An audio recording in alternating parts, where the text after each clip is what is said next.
quero neste momento cumprimentar a todos com a gloriosa paz de nosso Senhor e Salvador Jesus Cristo. Dizer que é uma alegria para nós, uma alegria muito grande poder estar com vocês e participando mais uma vez deste estudo da escola dominical. O estudo da Palavra de Deus, ele traz, sem dúvida alguma, um enriquecimento para a nossa vida espiritual e é algo pelo Senhor colocado à nossa disposição que nós não podemos perder. Nessa lição de 22 de janeiro de 2023, ainda conforme estamos estudando nesse trimestre sobre o avivamento, iremos falar do ministério avivado de Jesus. Na leitura bíblica em classe, encontra-se no livro de Lucas, do capítulo 4, do verso 14 ao verso 22, e diz o seguinte: Então, pela virtude do Espírito, voltou Jesus para a Galileia, e a sua fama correu por todas as terras em derredor. E ensinava nas suas sinagogas, e por todos era louvado. E chegando a Nazaré, onde fora criado, entrou num dia de sábado, segundo o seu costume, na sinagoga, e levantou-se para ler. E foi-lhe dado o livro do profeta Isaías, e quando abriu o livro, achou o lugar em que estava escrito: O Espírito do Senhor é sobre mim, pois que me ungiu para evangelizar os pobres, enviou-me a curar os quebrantados de coração, a pregoar liberdade aos cativos e dar vistas aos cegos, e pôr em liberdade o oprimido, anunciar o ano aceitável do Senhor. Encerrando o livro, tornando a dá-lo ao ministro, assentou-se, e os olhos de todos na sinagoga estavam fitos nele. Então começou a dizer-lhes: Hoje se cumpriu esta escritura em vossos ouvidos. E todos lhe davam testemunho e se maravilhavam das palavras de graça que saía da sua boca, e diziam: Não é este o filho de José? Pois bem, na lição deste domingo, 22 de janeiro de 2023, nós, como já dissemos, vamos falar um pouco sobre o ministério avivado de Jesus. Na verdade prática, estabeleceu-se o seguinte tema: o alcance espiritual da vida de um crente avivado revela a extraordinária atuação do Espírito Santo.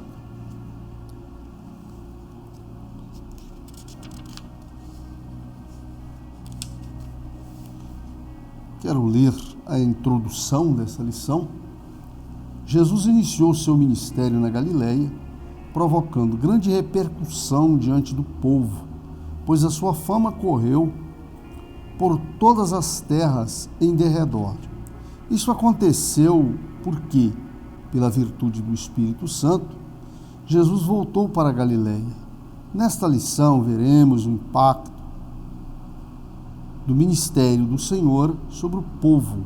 Além de um ministério avivado, sua mensagem era proclamada embaixo à autoridade do Espírito Santo. Pois bem, como temos observado na lição deste trimestre, ela vem falando de um instituto, de um assunto denominado avivamento. E quando nós falamos de avivamento, efetivamente estamos nos referindo a uma intervenção de Deus na vida do homem. E essa intervenção se opera por ato da misericórdia, do amor do Altíssimo, pois este, e não obstante nós tenhamos pecado, o homem tenha saído dos padrões, da meta que o Senhor lhe estabeleceu, em virtude do pecado, Deus não desistiu do homem.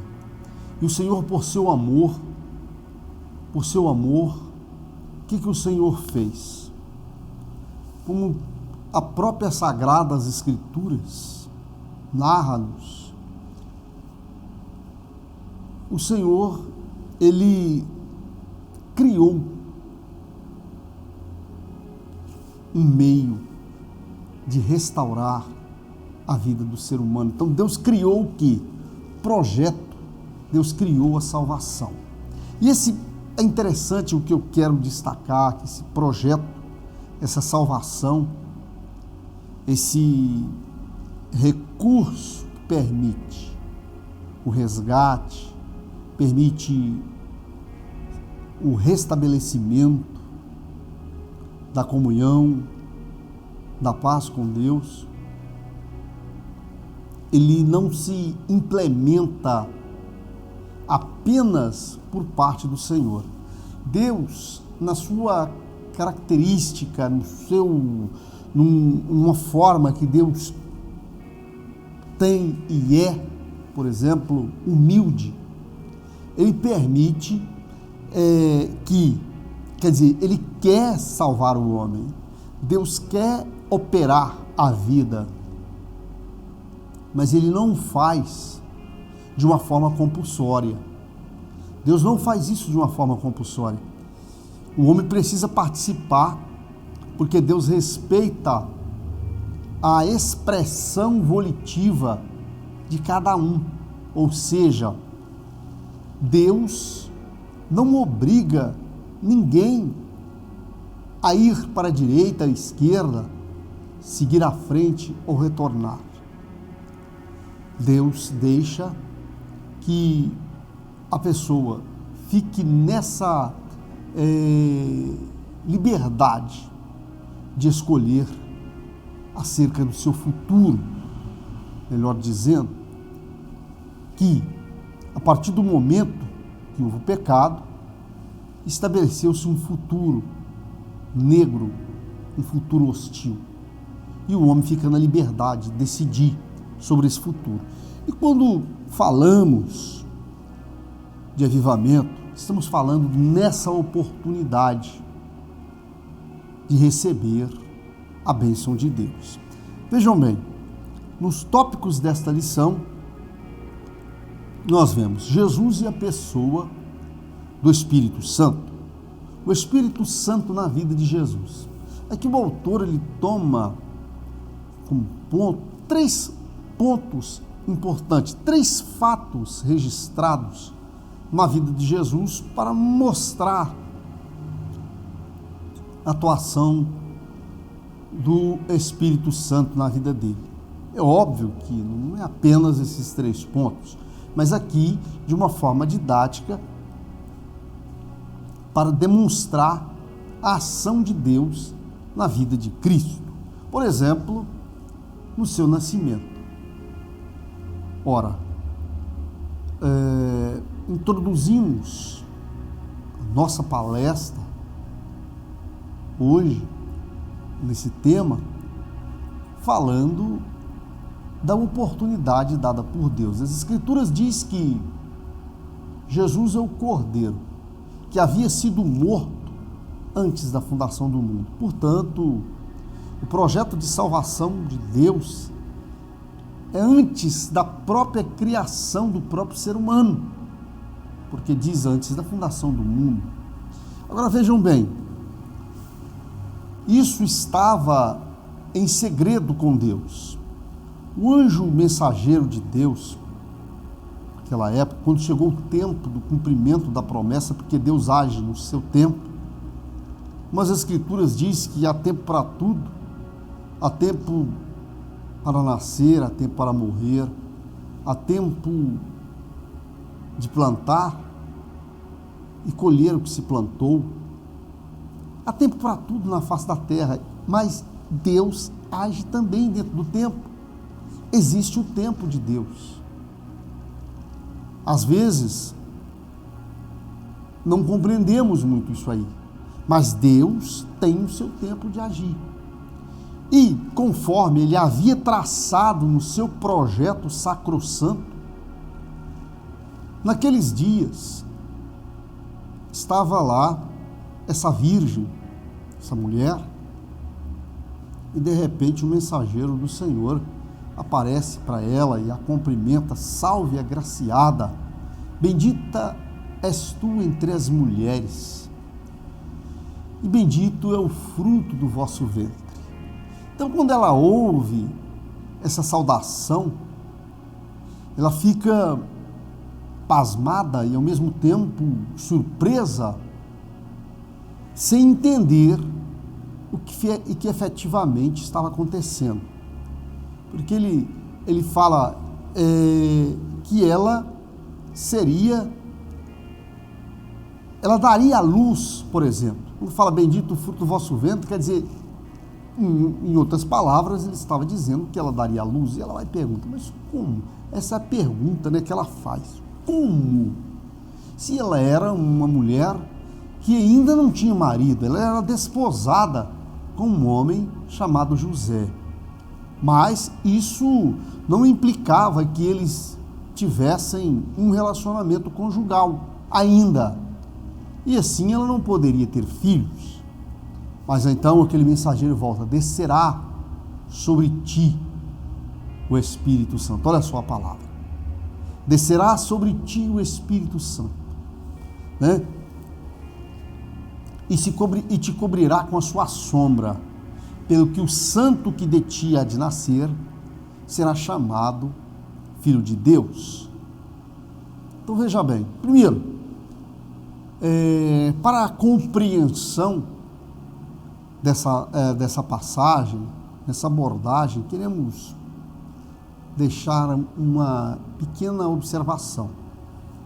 O Espírito do Pai é o Espírito do Filho, que por sua vez é o mesmo Espírito do Espírito Santo. Portanto, meu irmão e minha irmã, não existe três espíritos.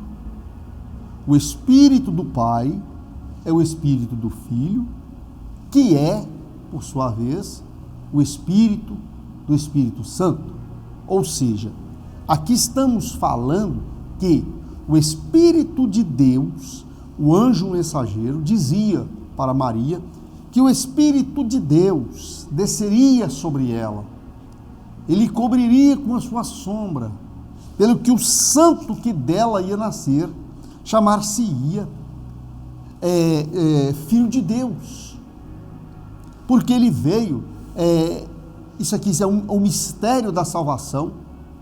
Ele estava falando de um segredo, mistério é segredo, e que ali estava se cumprindo, conforme o Senhor determinou pelo seu próprio poder. Veja bem, e o que é importante nesse negócio?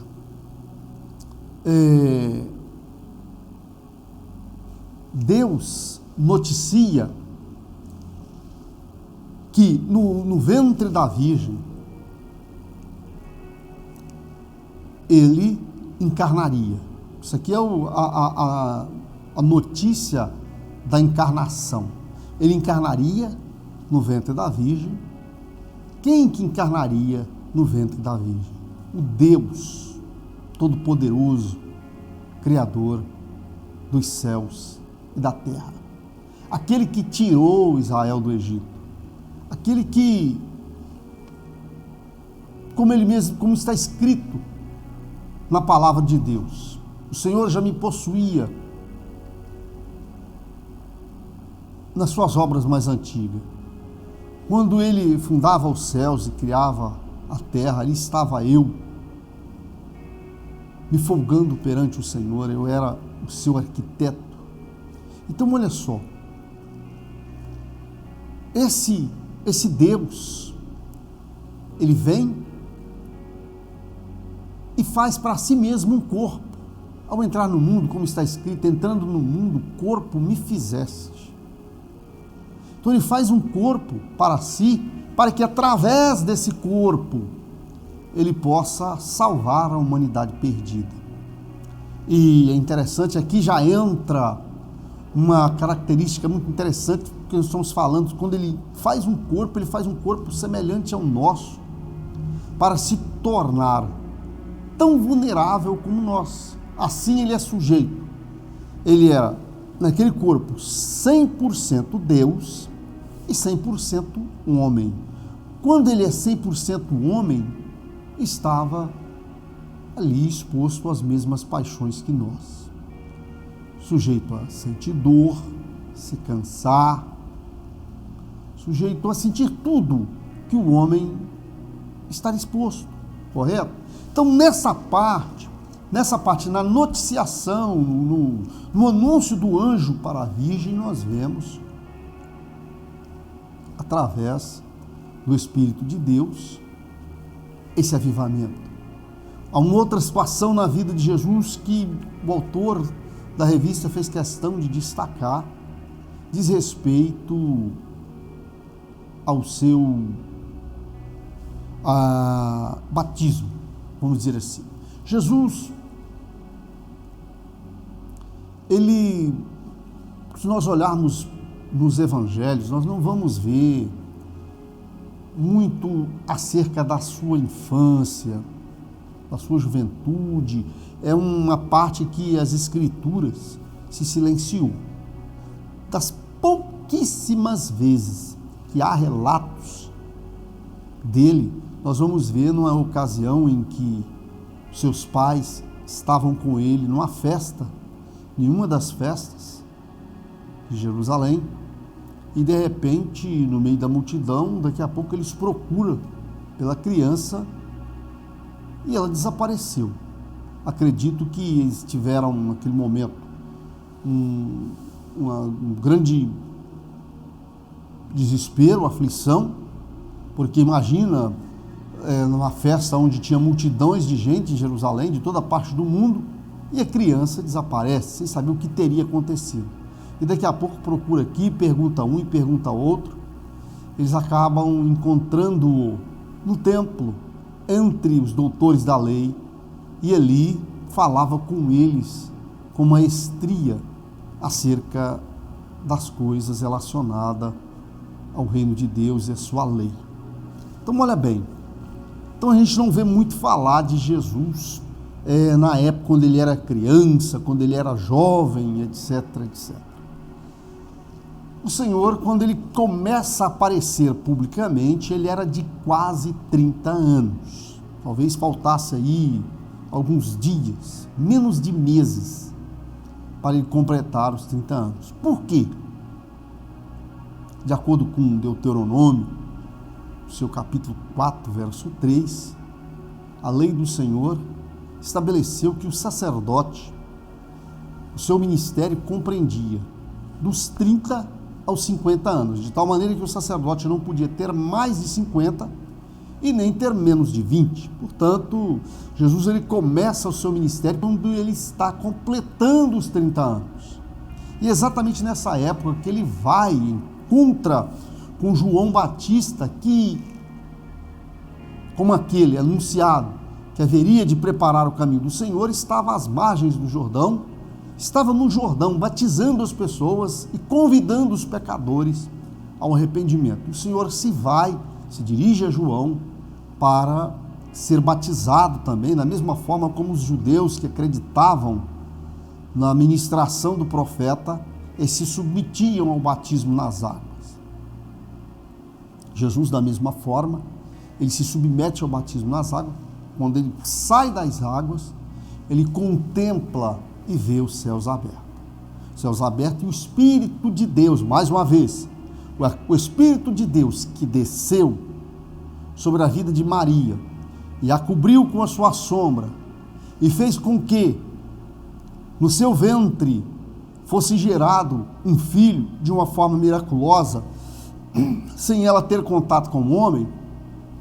Esse mesmo Espírito agora desce sobre Jesus, na forma corpórea de uma pomba, ao mesmo tempo em que se ouve uma voz no céu: esse é meu filho amado, em quem a minha alma se compraz. Nós vemos aqui a grandeza de Deus se manifestando, né? A voz do Pai. Nós vemos o Espírito, a manifestação do Espírito na forma corpórea de uma pomba. E ali, quem está sendo revestido de poder, quem está recebendo o poder do alto, tudo aquilo que ele necessita para enfrentar todos os desafios que ele haveria de enfrentar, o Espírito de Deus. E ele, após receber essa unção, né, o que acontece? Aí vem a próxima fase. É a fase em que ele é conduzido pelo Espírito para o deserto. E lá nós vamos ter ciência que Satanás vai tentá-lo após 40 dias que ele está ali em oração e jejum. É interessante lembrar que o Senhor, como nós dissemos, 100% Deus, mas 100% homem. E foi exatamente nessa condição de homem que ele veio nos resgatar. Você deve se lembrar que quando ele foi preso, os soldados de Caifás foram detê-lo, e quando eles perguntaram por ele, ele dizia: quem é Jesus? Ele disse: sou eu. Quando ele dizia sou eu, eles se desabavam. Por mais de uma vez isso aconteceu. Então, naquele momento ele estava como se ele estivesse se esforçando para ficar numa condição de total vulnerabilidade. E ele foi se esvaziando. Ele foi se esvaziando. Cada vez que ele dizia sou eu, eles caíam, ele vai se esvaziando. Porque a Escritura diz o seguinte, que ele se esvaziou de si mesmo. Ele se esvaziou de si mesmo. Quer dizer, tornou-se como um ser humano, para estar em condição de sujeitar até a morte de cruz. E o que acontece?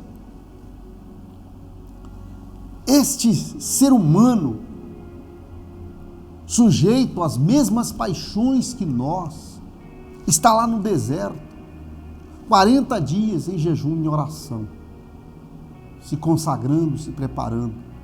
E a serpente, que é Satanás, sabendo disso, parece ali aproveitando de uma oportunidade para ver se o Senhor ia ceder aos caprichos dele. Sabendo que Jesus estava com fome, ele vai e manda Jesus transformar pedras em pães. E ainda fala, se você, olha só como é que ele é instigador, como que ele insulta, né? Se você é o Filho de Deus, é o seguinte, então transforma essas pedras em pães. Então, quer dizer, a tentação do deserto, nós vamos ver que Jesus vai ter vitória sobre ele, se valendo da palavra, não só de pão viverá o homem, mas de toda palavra que sai da boca de Deus. O adversário continuou, que ele podia se jogar dali, que os anjos, estava escrito. Notem bem, meu irmão e minha irmã, que o coisa ruim também conhece a palavra.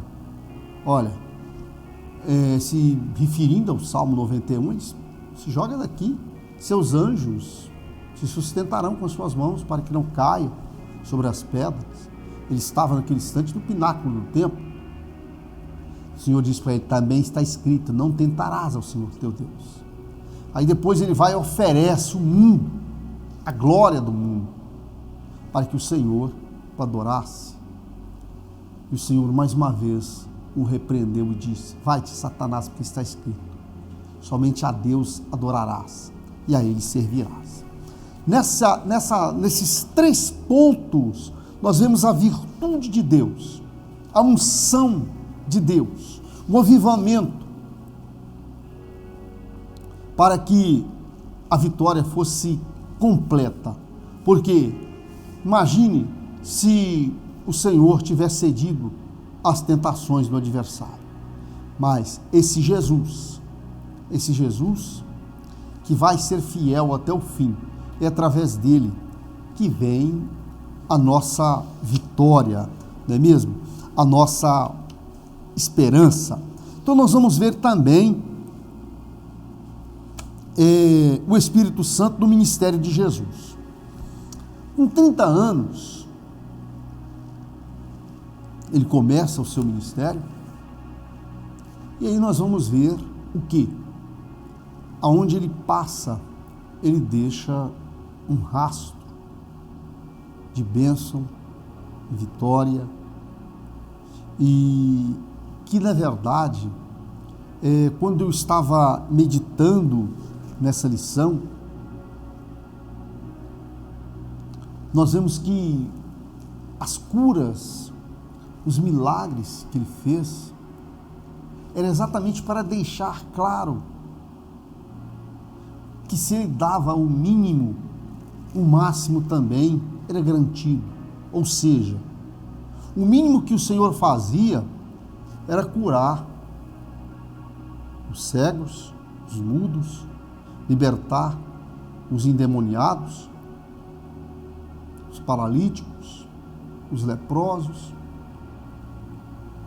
e o máximo era perdoar os pecados e escrever os nossos nomes nos céus.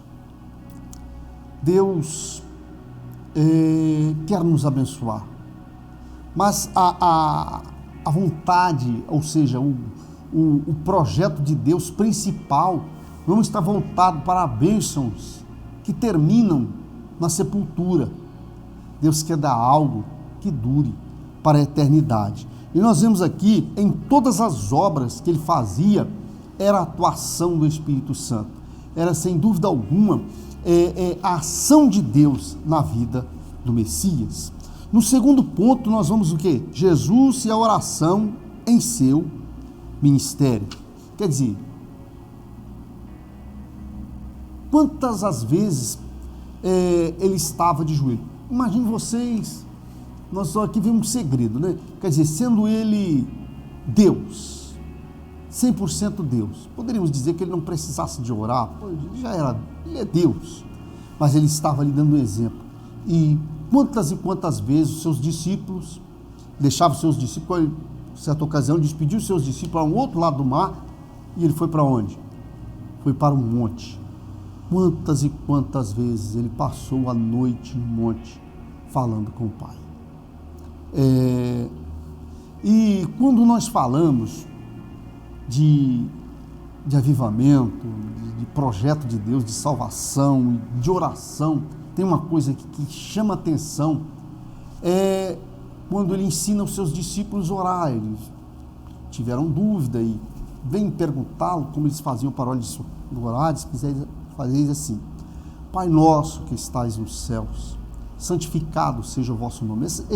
Essa oração denominada Pai Nosso, em tudo ela descreve o que nós efetivamente alcançamos quando a nossa vida é entregue a Deus e que nós conseguimos apreender aquilo que Ele coloca à nossa disposição. Ou seja, quando nós interagimos com Deus, quando nós nos aproximamos dele e nos tornamos e obedecemos a sua palavra, nós alcançamos algo de Deus. É o que se descreve na oração do Pai Nosso. A oração do Pai Nosso é toda uma orientação, é toda uma doutrina, é todo um ensinamento para se alcançar o reino dos céus.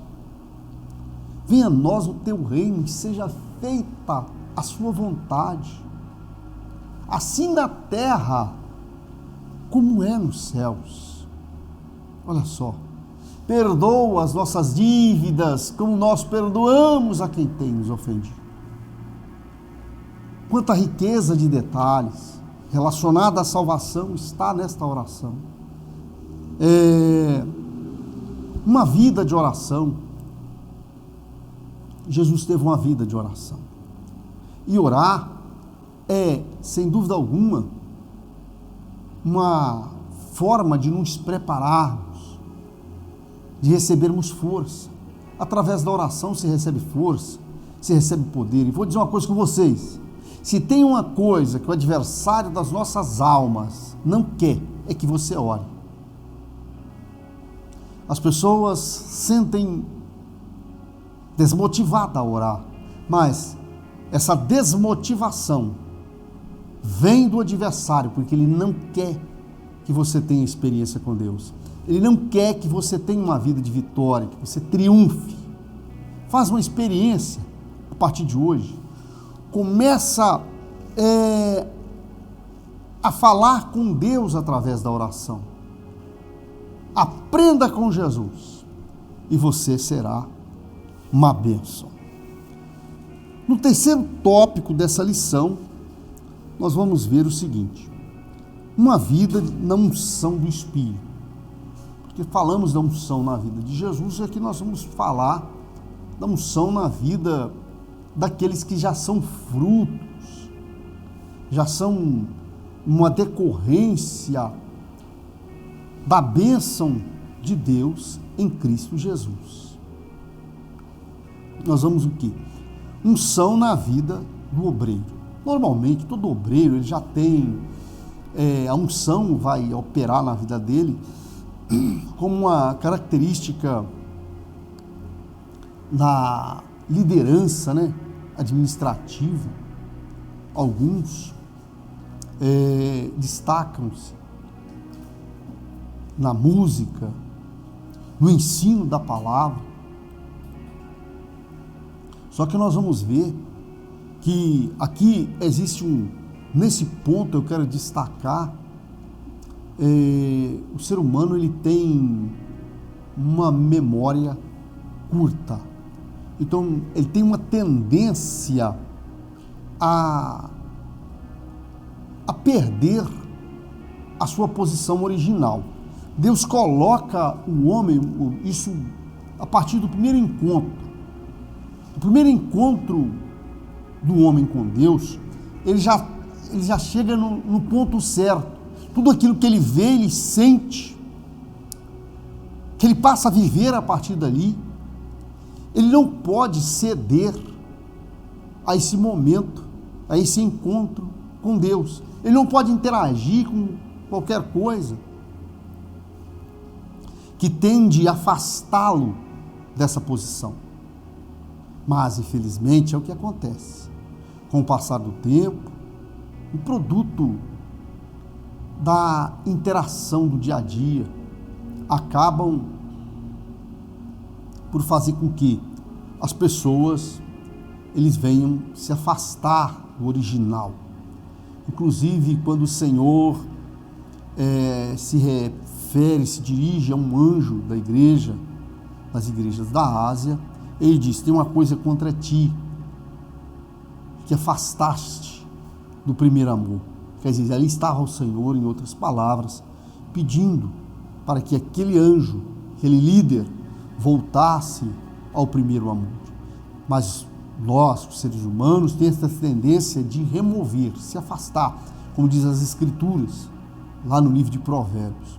Não remova os fundamentos antigos que seus pais firmaram.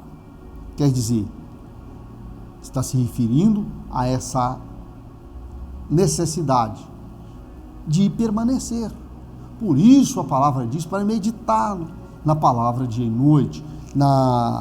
No Velho Testamento, Deus orientava que o hebreu ele tivesse a palavra na sua testa, escrito na sua testa, nas ombreiras da sua casa. Quando ele dormia, quando ele acordava, estava a palavra ali diante dele, para que ele não viesse esquecer da lei do Senhor.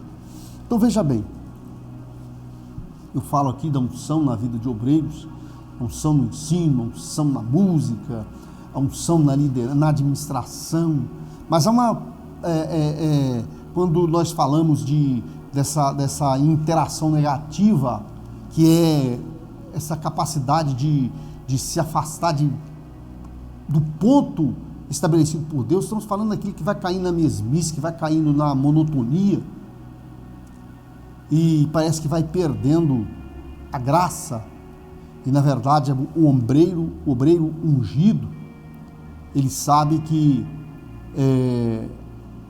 a obra de Deus vai se confirmar na vida dele, no dia a dia, e ele não vai, vamos dizer, sair dessa posição. Veja bem, o obreiro ungido sabe que o Espírito Santo renova as suas forças. Isso por quê? O que é renovo? Renovo é exatamente para corrigir alguma coisa que vai saindo do projeto de Deus, entendeu? E nós vamos ver que na vida desse obreiro ungido, Deus vai agir para que haja frutos, para que haja frutos da presença de Deus, que vem efetivamente através de quê? Através da oração, jejum e o estudo devocional da palavra, que é uma forma de buscar, que é uma forma de dizer, Senhor, eu quero, que é uma forma de jejum, oração, meditação na palavra, é uma forma da pessoa acenar positivamente para o Senhor. E outra coisa interessante que eu quero destacar, no que tange a unção e a oração, é que às vezes as pessoas que estão na igreja tendem a pensar que somente aqueles que estão na tribuna, estão no púlpito, são alcançados com essa benesse e ao mesmo tempo essa responsabilidade. Entretanto, nós precisamos destacar uma coisa: todos nós fomos chamados por Deus para uma missão, e todos nós somos sacerdotes, sacerdócios reais, para ministrar, para adorarmos, para fazermos a obra de Deus, né? Viver uma vida na unção do Espírito Santo não é um privilégio somente daqueles que exercem esse tipo de ministério da liderança, da ministração da palavra, entre outros, não. Viver uma vida sob a unção do Espírito Santo é um privilégio e é algo que está ao alcance de todos aqueles que creem em Deus e na sua palavra, entendeu? Que foram chamados, como diz as próprias Escrituras: vós não escolheste a mim, mas eu escolhi a vós e vos nomeei, para que vades e deis frutos e o vosso fruto permaneça. Eu me lembro de um pastor que dizia que a ovelha gera ovelha, e às vezes se pensa que essa incumbência de levar o evangelho está somente nas costas, nos ombros dos ministros, mas não é verdade, né? Para isso nós devemos estar debaixo da unção de Deus. Se nós não estivermos debaixo da unção de Deus, não teremos como exercer isso que Deus deixou para nós. Estamos aqui já encerrando, né, a nossa participação nessa manhã. Eu quero deixar aqui a conclusão para você.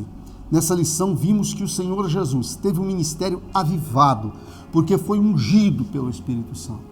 Ele teve um ministério avivado porque a unção do Espírito estava sobre ele. Ora, se o Senhor Jesus, sendo Deus, foi ungido pelo Espírito para desenvolver o seu ministério, por que conosco seria diferente? Vivamos, pois, uma vida de serviço na causa do Mestre, de modo que o Espírito do Senhor confirme a nossa salvação. Observe bem, confirme a nossa salvação. Pense nisso, medite nisso e aproveite essa oportunidade de receber a bênção do Senhor, a bênção da salvação, a bênção da vitória e tudo aquilo de bom que Deus colocou à nossa disposição. Eu quero, nesse instante, estar te convidando para logo mais nós estarmos aqui a partir das 19 horas, adorando a Deus nesse domingo, adorando o nome do Senhor, um grande culto de adoração ao Senhor. E eu tenho certeza que Deus tem uma bênção para você. Nesse instante queremos estar orando pela sua vida. Senhor nosso Deus e nosso Pai, no nome de Jesus Cristo, te agradecemos porque até aqui o Senhor nos ajudou. Todas essas pessoas, Senhor, que nos acompanham, ó Deus, que estudam a palavra de Deus conosco, eu quero te pedir, as abençoe de uma forma especial, que elas possam experimentar o avivamento do Senhor e do teu Espírito, que a tua sombra desça sobre cada uma delas e elas, Senhor, sejam alcançadas pela tua misericórdia e pelo teu amor. Assim nós oramos e te agradecemos. Que Deus vos abençoe. Fique todos na paz do Senhor Jesus.